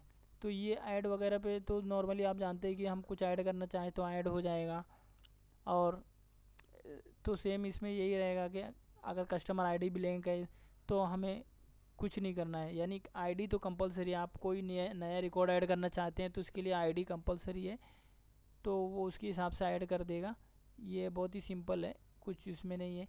ये फंक्शन लगा हुआ है, अगर वर्कशीट एग्जिस्ट है, अगर वर्कशीट है तो वो वर्कशीट में जाके ऐड कीजिए, नहीं तो मैसेज वगैरह डाल दें कि नहीं वर्कशीट नहीं है, आप पहले वर्कशीट क्रिएट करें। और उसके बाद में ये ट्रिम फंक्शन है डेट वगैरह के लिए, कि ट्रिम अगर डेट ब्लैंक है तो नहीं होना चाहिए ये, यानी सारा रिकॉर्ड आपके पास रहना चाहिए। अगर उसमें से एक भी फील्ड ब्लैंक है तो आप मैसेज डाल देंगे कि नहीं ये ब्लैंक है, इसको आप फिल करें उसके बाद में रिकॉर्ड लेना चाहिए। मैंडेटरी रिकॉर्ड है सपोज़ मोबाइल नंबर और आईडी वगैरह, तो ये सब मैंडेटरी है। तो इसलिए ये इफ़ कंडीशन लगा हुआ है। इफ़ अगर ये है वैल्यू तो उसके बाद में एल्स इफ़ अगर वे ये वैल्यू है मोबाइल नंबर, ये देखिए जैसे ग्रेटर देन 10 है तो रिकॉर्ड वगैरह कुछ एरर बता देंगे। यहाँ पे ऐड का है। तो बहुत सारी इफ़ कंडीशन लगी हुई है, आप घबराएं नहीं, ये कोड बड़ा है लेकिन कंडीशन एक इफ़ कंडीशन अगर आप समझ जाएंगे तो बाकी सारी इफ़ कंडीशन आप अपने लॉजिक के हिसाब से उसको डेवलप कर सकते हैं। तो कुछ मुश्किल नहीं रहते। अपडेट में भी सेम ऐड का कोड ही रहता है, सिर्फ उसमें आप वो आईडी जो भी आप यूनिक आईडी रखना चाहते हैं, जैसे मेरे में कस्टमर आईडी यूनिक है तो मैं ये बोल दूंगा कि हाँ कस्टमर आईडी 1 का जो ये नेम था वो नेम को ये नेम से चेंज कर दो बस। और डिस्ट्रिक्ट जो पहले था जो भी हम चेंज करना चाहते हैं वो चेंज हो जाएगी। एक बार हम ड्रॉप डाउन से उसकी आईडी को उठा लेंगे और ऐड का जो है उस ऐड ही वाला फंक्शन जो रहता है वो अपडेट का रहता है। सिर्फ उसमें एक जो प्राइमरी की रहती है यानी जो चेंज नहीं होती यूनिक आईडी रहती है, वो उसको लेके उसके हिसाब से उसका पूरा डेटा अपडेट कर देते हैं, ऐड कर देते हैं उसी के ऊपर, यानी अपेंड कर देते हैं। ये हो गया फ्रेंड, ये सेम कोड ही रहेगा। फिर उसके बाद में शो रिकॉर्ड का भी ऑल डेटा रहेगा, यानी शो लास्ट रिकॉर्ड में जो हमारे पास जो डेटा था लास्ट रिकॉर्ड वाला फंक्शन मैंने कॉल किया है। और बस इतना ही है। लास्ट कॉल कोई भी फंक्शन को कॉल करने के लिए, प्रोसीजर को कॉल करने के लिए कॉल के बाद में वो प्रोसीजर का नेम लिख देंगे ना, जैसे कॉल शो लास्ट रिकॉर्ड है ना, तो यहाँ पे ये देखिए शो लास्ट रिकॉर्ड पे चले जाएगा। ये पूरा एग्जीक्यूट होने के बाद में वापस से यहाँ पे आ जाएगा शो लास्ट रिकॉर्ड में। तो इतना ही है फ्रेंड, ज़्यादा कुछ वो नहीं है, मुश्किल नहीं है। और इसके बाद में यहाँ पे हमारा जो फॉर्म था, कहाँ पे फॉर्म, अभी हाँ ये फॉर्म ओपन कर लेते हैं। अब डिलीट करना है तो हमें डिलीट का भी फंडा सेम है, कुछ ज़्यादा मुश्किल नहीं है। पहले कस्टमर आईडी को लेंगे हम, क्या कौन सा कस्टमर आईडी को डिलीट करना चाहते हैं तो वो कस्टमर आईडी को उठाएंगे और इसके बाद में वो शीट को, पूरी शीट को देखेंगे कि कौन सी शीट को डिलीट करना चाहता है। तो for each sheet in this workbook dot sheet worksheet, तो अगर वर्कशीट उसने कुछ बरोबर दिया यानी मैंने कस्टमर आईडी से ही वर्कशीट बनाई हुई है, तो अगर C2 को डिलीट करना चाहता है तो डिलीट करेगा और उसके बाद में C2 अगर देखेगा कि यहाँ पे है तो उसको डिलीट कर देगा। बस इतना ही है। ये देखिए for each sheet in this workbook, for each एक फॉर लूप होता है, एक फॉर ईच लूप होता है। फॉर ईच लूप जो रहता है वो नॉर्मली शीट वगैरह के ऊपर काम होता है। और अगर आपके फ़ोल्डर में कितनी फ़ाइल है तो आपको नहीं मालूम कि फ़ाइल कितनी है तो फॉर ईच का यूज़ होता है। और फॉर ईच यानी आपको कुछ काउंट वगैरह का कुछ अंदाज़ा नहीं है कि कम हो सकता है कि ज़्यादा हो सकता है, कितना हो सकता है, तो फॉर ईच लूप यूज़ करते हैं। अगर आपको मालूम है कि हाँ जो जैसे इंडिया में 7 जैसे अभी आपको मालूम है कि कोई भी चीज़ का अगर काउंट है तो जैसे मोबाइल नंबर का काउंट 10 है तो आप उसको यूज़ कर सकते हैं फॉर लूप में कि for i is equal to 1 to 10, यानी 10 नंबर तक ही जाना है आपको। लेकिन फॉर ईच लूप में आपको नहीं मालूम कि कहाँ तक जाना है, कैसे जाना है, तो वो पूरा फोल्डर के अंदर सर्च कर लेगा, पूरा एक्सेल वर्कबुक में देख लेगा कि कितनी शीट है, उसके हिसाब से वो चेंज कर देगा फॉर ईच लूप।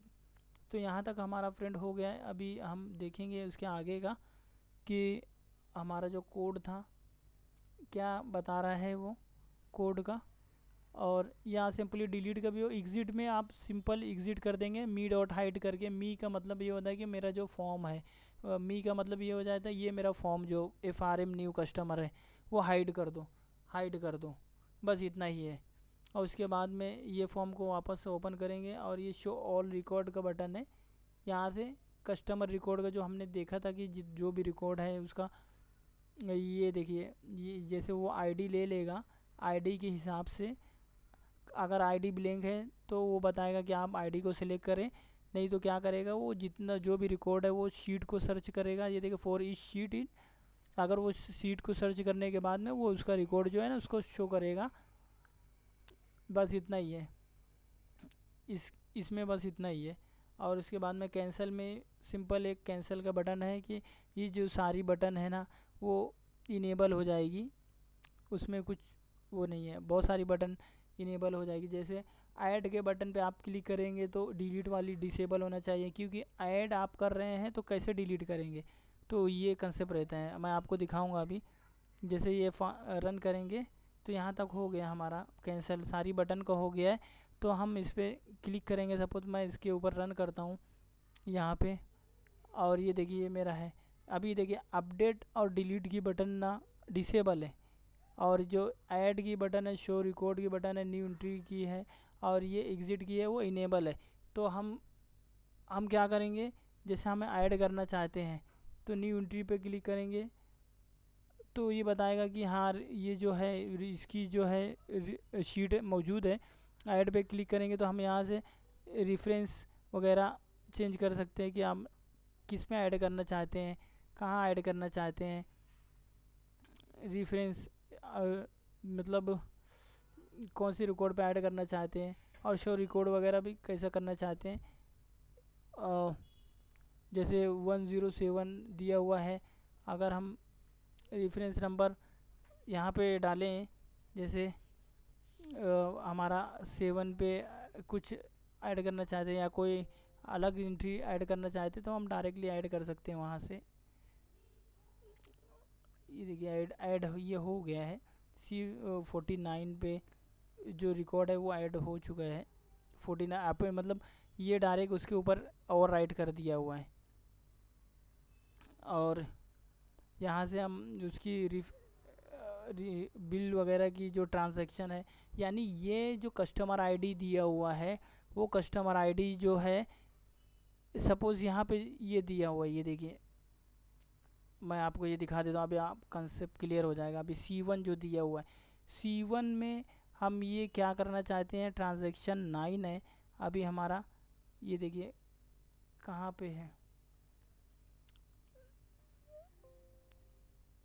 C1 अगर हम जाएंगे तो वापस से हम उस पर फॉर्म पे जाते हैं अभी, क्योंकि ये शीट परमिशन नहीं देती कि आप फॉर्म ओपन करें और शीट पे जाएं।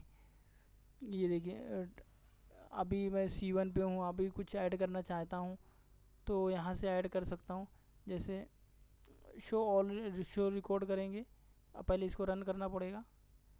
रन किए उसके बाद में C1 पे है, अभी ट्रांजैक्शन कोड मैं ये डालना चाहता हूँ, जैसे ट्रांजैक्शन कोड, अभी यहाँ पे डेट अगर डाल देंगे तो सपोज आज की डेट मैंने डाल दिया, कुछ भी डेट डाल दिया, जैसे 14 और 7/2021 डाल दिया है।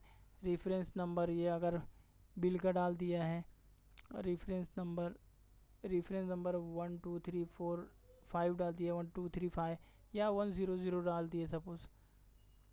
और ये सेल्स का कितना है, अगर मैंने सेल्स का 5,000 रुपये डाल दिया है, और मोड डेट वगैरह भी डाल देंगे। अगर मोड, ये देखिए अगर मैं सेल्स कर रहा हूँ तो यहाँ पे ये सारा डिसेबल रहेगा। ये देखिए ये सेल्स का, ये पेमेंट के ऊपर आप कुछ क्लिक नहीं कर सकते, और पेमेंट के ऊपर क्योंकि मैं सेल्स कर रहा हूँ तो ये सारा डिसेबल किया हूँ मैंने, ठीक है। तो यहाँ पे सेल्स करेंगे तो आप पेमेंट नहीं कर रहे, यानी एट ए टाइम एक ट्रांजैक्शन में एक ही चीज़ होगी, या तो आप सेल्स करेंगे या तो परचेस करेंगे। तो ऐड करेंगे अगर हम, तो ये देखो are you sure you want to add this record, yes बोलेंगे आप, तो यहाँ पे देखिए ये रिकॉर्ड ऐड हो गई। ये देखिए यहाँ पे दिख रहा है ना, यहाँ पे रिकॉर्ड एडेड सक्सेसफुली, यहाँ पे देखिए। अभी मैं ये फॉर्म को थोड़ा बाजू में लेता हूँ तो आपको दिखेगा अच्छे से। ये देखिए ये हमारा, ये देखिए 5,000 ये वाला ऐड हो गया ना, 5,000। अभी यही फॉर्म पे हम आते हैं यहाँ पे वापस से ट्रांजैक्शन 6, फिर हम ऐड करेंगे। तो ये देखिए अगर हम शो ऑल रिकॉर्ड करेंगे, उसके बाद में सपोज़ यहाँ पे इसका पेमेंट 1 का कुछ, ये जो हमारी शीट है C1 कस्टमर आईडी, यहाँ पे हम ट्रांजैक्शन कुछ वो करना चाहते हैं। पहले हम रेफरेंस करेंगे कि बिल है कि ये क्या है। अभी हम पेमेंट बिल में डाल दिए थे ना, सेल किए थे 5,000, अब हम रिसीप्ट में डालेंगे तो ये हमारा रिसीप्ट का ये सेल वाला ना डिसेबल हो जाएगा, ये सेल वाला डिसेबल हो जाएगा। तो यहाँ पे ये देखिए अगर ये रखे हैं, और यहाँ पे बाय डिफ़ॉल्ट डेट वगैरह भी आ जाएगी, रिसीप आ जाएगा। अभी ये पेमेंट कर रहे हैं, रिसीप का मैंने सेलेक्ट किया तो पेमेंट में परमिशन दे रहे हैं। सपोज़ यहाँ पे 12,000 रुपया अगर मैं डाल रहा हूँ तो 12,000, और मोड क्या दिया हूँ, कैश मोड की है। कैश में ये देखिए अगर मैं चेक करता हूँ तो ये क्या हो जाता है कि मोड जो है ना, अगर मैं चेक करता हूँ तो मोड नंबर बताएगा कि आपका कैश मतलब चेक का कुछ नंबर रहता है ना, चेक नंबर रहता है वो, तो वही मोड नंबर दे देंगे। और मोड डेट यानी कब का चेक है। अगर मैं यहाँ पे कैश डालता हूँ तो कैश का कुछ भी नहीं बताएगा, कैश का कुछ नंबर नहीं रहेगा। तो मैंने यहाँ पे इसको ऐसा किया है कि कैश में जो है ना आपको कुछ बताएगा नहीं, और चेक में आपको बताएगा कि हाँ चेक नंबर डाल दीजिए और उसके कब की डेट की है, DDMMYY, इसमें आप कुछ चेंज नहीं कर सकते हैं। ये इसने बताया है कि ये जो दिया हुआ इसको रीड ओनली टेक्स्ट बॉक्स बोलते हैं। इसका मतलब ये देता है कि आपको ये फॉर्मेट में डालना है DDMMYY। तो ये यहाँ पे हम सपोज हमने कैश लिया है, अब इसको रिकॉर्ड ऐड करेंगे। तो यहाँ पे देखिए ये are you sure you wish to add the record, अगर यस बोलेंगे तो यहाँ पे देखिए रो नंबर 15 पे ऐड हो जाएगा कुछ भी। ये देखिए ऐड हो गया ना, रिकॉर्ड एडेड सक्सेसफुली। तो यहाँ पे से ये देखिए यहाँ पे हो गया। उसके बाद में ये हो गया। अभी उसके बाद में कैंसिल करेंगे तो ये सारी बटन ना जो इनेबल है डिसेबल है वो इनेबल हो जाएगी। शो ऑल रिकॉर्ड करेंगे, उसके बाद में ये उसकी रिकॉर्ड आ जाएगी। ये जो हमारा ट्रांजैक्शन हुआ है 12/5 का, 12,000 का और 5,000 का। तो फ्रेंड उम्मीद है कि ये वीडियो काफ़ी लंबी हो गई है, लेकिन थोड़ा इन्फॉर्मेटिव वीडियो है, इसके हिसाब से मैं आपको सोचा थोड़ा बता दूं। और हमने फॉर्म की डिज़ाइनिंग इसीलिए ऐसे की है कि मतलब अगर मैं डिज़ाइन करता तो वीडियो बहुत ही ज़्यादा लंबी हो जाती, इसीलिए मैं आपको ये शॉर्ट में बता रहा हूँ कि फॉर्म की डिज़ाइन कैसे करते हैं, कोडिंग कैसे करते हैं। आप नेट वगैरह पे भी सर्च मारेंगे तो आपको कोडिंग मिल जाएगी, लेकिन उसका कंसेप्ट जो है कंसेप्ट समझना इंपॉर्टेंट रहता है। बहुत सारे मटेरियल मिल जाएंगे आपको नेट पे, लेकिन कंसेप्ट अगर आपका क्लियर है तो आप तभी यूज़ कर पाएंगे। क्योंकि बहुत सारे जो कोडिंग में रहेंगे वो अगर कॉमा वगैरह का भी फ़र्क हो गया तो वो आपका कोड रन नहीं होता है, आप बहुत उसमें परेशान हो जाते हैं कि कोड क्यों रन नहीं हो रहा है। तो मैं आपको एक बार पूरा फॉर्म का जो है कोडिंग एक बार बता देता हूँ कि कैसे है जो हमारा फॉर्म की कोडिंग है। यहाँ से ये देखिए, अब मैं होम पे जाता हूँ और ये हमारी पहली लाइन की कोडिंग है। कोडिंग तो काफ़ी लंबी हो जाती है। अभी मैं इसको अगर एक नोट पैड पर लेके बताता हूँ आपको कि कितनी लाइन की कोडिंग है तो आप समझ जाएंगे। देखो कुछ 1400 की कोडिंग है, लाइन ऑफ कोडिंग है। तो सिंपली मैं आपको इतनी लंबी कोडिंग इतनी छोटी सी वीडियो में समझाना और लिखना बहुत मुश्किल हो जाता है फ्रेंड। तो इसीलिए मैंने कोडिंग लिखा है, और मुझे अगर टाइम रहेगा तो मैं आपको स्टेप बाय स्टेप एक एक फंक्शन की वीडियो बना के, एक एक फंक्शन की वीडियो बना के पोस्ट करने की कोशिश करूँगा कि हमारा ये जो फॉर्म है, हम फॉर्म को पहले डिज़ाइन कर लें, उसकी एक वीडियो बना दूं, फिर उसके बाद में ऐड अपडेट और न्यू एंट्री की अलग अलग ऐसे वीडियो बनाएंगे तो उसमें कम टाइम में हो जाएगा। लेकिन फ्रेंड ये बहुत सारा इसमें इसको क्रूड ऑपरेशन बोलेंगे, और इंसर्ट अपडेट डिलीट, और इसमें एक्स्ट्रा मैंने डाल दिया सर्च वगैरह का भी।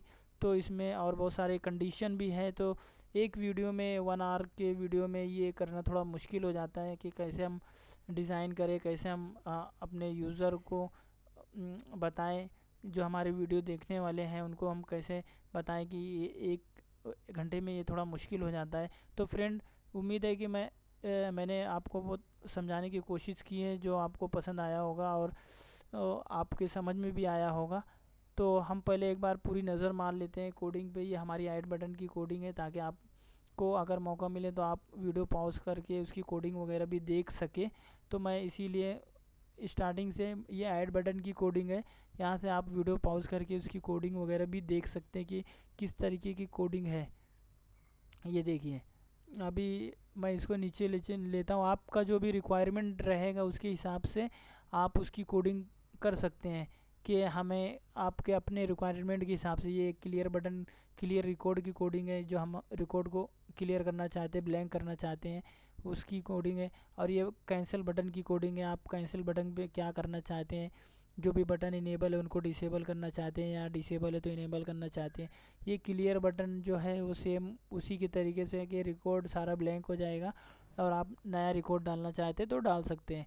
और कस्टमर रिकॉर्ड बटन में आप अगर रिकॉर्ड शो कराना चाहते हैं तो वो है, उसके हिसाब से ये वीडियो बनाई गई है। डिलीट में तो आप जानते हैं कि आप कोई रिकॉर्ड को डिलीट करना चाहते हैं तो रिकॉर्ड को डिलीट कर सकते हैं। ये उसकी कोडिंग है, आप देख सकते हैं। और वीडियो को पॉज करके भी आप उसकी कोडिंग देख सकते हैं। और सारे कंसेप्ट अगर आप देखेंगे तो सेम रहते हैं, सिर्फ रिक्वायरमेंट अलग हो जाते हैं। अगर डिलीट का मतलब ये है कि कोई भी आदमी ये समझ जाता है, कोई भी प्रोग्रामर ये समझ जाता है कि कुछ डिलीट मारना है तो ये, और उसमें क्या डिलीट मारना है वो मैटर नहीं करता है, कौन से कॉलम को डिलीट मारना है। अगर आपको कॉलम ए की वैल्यू डिलीट मारने आ गई तो ऑब्वियसली आप कॉलम जेड की वैल्यू भी डिलीट मार सकते हैं, ऐसा फंडा है। अगर मूव फर्स्ट की कोडिंग यहाँ पे ये पहले रिकॉर्ड में आ जाएगा, ये मूव लास्ट की रिकॉर्डिंग है, कोडिंग है, ये मूव लास्ट में आ जाएगा सॉरी। और ये मूव नेक्स्ट की कोडिंग है, ये मूव नेक्स्ट में जैसे 6 है तो 7 रिकॉर्ड में चले जाएगा, 7 है तो 8 में चले जाएगा, 8 है तो 9 में चले जाएगा। और इसी तरह मूव प्रीवियस ये उसका उल्टा है, यानी 8 है तो 7 पे आ जाएगा, 7 है तो 6 पे आ जाएगा। ऐसी कोडिंग हुई है यहाँ पे। सर्च बटन में जैसे कि बताया गया कि आप मोबाइल नंबर और नेम आईडी वगैरह से भी सर्च कर सकते हैं। और यहाँ पे क्लियर टेक्स्ट बॉक्स में सारा जो टेक्स्ट बॉक्स है वो क्लियर हो जाएगा। और शो रिकॉर्ड में जो बटन है वो इनेबल हो जाएंगे। और अपडेट में सेम ऐड का कोड रहता है, सिर्फ उसकी आईडी फिच करके उसमें अपडेट कर देते हैं। यहाँ पे ये कोड है। तो इतना सारा कोड लिखने 1 घंटे में बहुत मुश्किल हो जाएगा। मैंने बहुत एफर्ट करके ये सारा कुछ लिखा है और उसके बाद में उसको टेस्ट किया है, तब मैं जाके ये वीडियो बना रहा हूँ कि आपके सामने। कस्टमर आईडी चेंज, अगर कुछ कस्टमर आईडी चेंज करते हैं तो क्या होता है हमारे ड्रॉप डाउन से। और ये चेंज मोड कम्बो बॉक्स के जब हम चेंज करते हैं कोई वैल्यू, जैसे मैंने आपको दिखाया था कि यहाँ पे जो ये चेंज मोड है, जैसे यहाँ पे हमारा फॉर्म रन हुआ, हमने ड्रॉप डाउन से कुछ चेंज किया, ये C1 है अभी C2 किया, तो क्या होना चाहिए, ये रिकॉर्ड कैसे बदल रहा है। हमने तो कोई बटन दबाया नहीं, कोई बटन को प्रेस किया नहीं, तो ये रिकॉर्ड क्यों चेंज हो रहा है। तो ये चेंज मोड रहता है कम्बो बॉक्स चेंज इवेंट का। यहाँ पे देखिए मोड मैंने सिलेक्ट किया था, चेक लिया था तो ये डिसेबल हो गया था, और मतलब इनेबल हो गया था। कैश लिया था तो डिसेबल हो गया, ये हाइड हो गया था। तो ये कैसे हो रहा है, हमने तो कोई बटन दबाया नहीं। तो ये चेंज मोड रहता है फ्रेंड। ये चेंज मोड से ही हम देख सकते हैं कि क्या हमारा चेंज हो रहा है, क्या हमारा वो हो रहा है। तो यहाँ पे हम Alt F11 अगर प्रेस करेंगे तो हमारे कोड पे ओपन हो जाएगा, और फंक्शन Alt F11 यहाँ पे देखिए ये है कोडिंग पे दिया हुआ है हमारा। जो अभी जो हमारा आखिरी का था वहाँ पे हम जाते हैं, मूव फर्स्ट करके हमारे वो जहाँ तक हम गए थे इससे पहले क्लियर बटन हो चुका है। और यहाँ पे मैं आपको ये बता रहा हूँ कि ये देखिए बटन एग्ज़िट जो रहेगी वो एग्ज़िट कर देगी। और मूव फर्स्ट जो है फर्स्ट रिकॉर्ड पे लेके आएगा, लास्ट तो लास्ट रिकॉर्ड पे लेके आएगा। और प्रीवियस जो है जैसे बताया था इससे पहले कि 6 है तो 5 पे आ जाएगा। सर्च में भी ऐसा होगा कि आपको आईडी वगैरह से सर्च कर सकते हैं। क्लियर टेक्स्ट बॉक्स यहाँ पे प्रोसीजर है तो क्लियर कर देगा।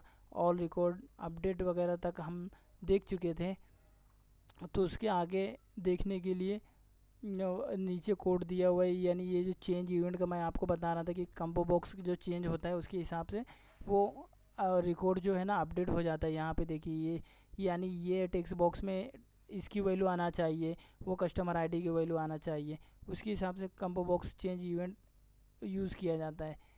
तो उम्मीद है फ्रेंड कि ये वीडियो आपको पसंद आई होगी।